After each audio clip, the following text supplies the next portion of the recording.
मंच कहीं ना महफिल में भी आग लगा दिए बेटा जब मांझी बरांड अपन होम में आ जाए। तेरा बाप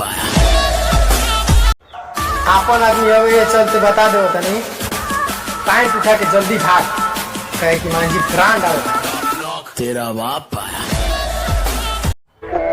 बहुत बोलो तड़े ढेर दिन से देखो तानी बेटा अभी मांझी ब्रांड के जानले बड़े कि नहीं। मांझी जी हुआ दवांग गे खाओ कमला पसंद गे।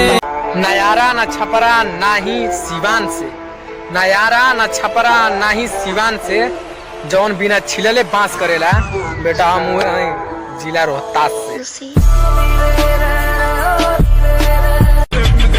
अकेले बानी त डेरवा था सा 4 को 12 तक उखाड़ ले बस।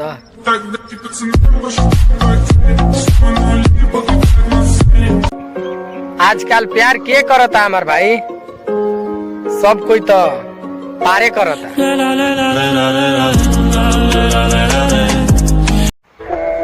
कि छोड़ देले हमके मांझी समझ के ये बात कबो भुलाइब ना, छोड़ देले हमके मांझी समझ के ये बात कबो भुलाइब ना।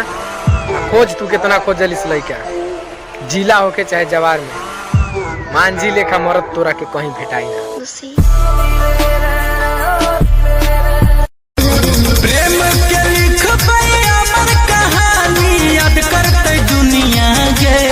अच्छा अगे हम तोरे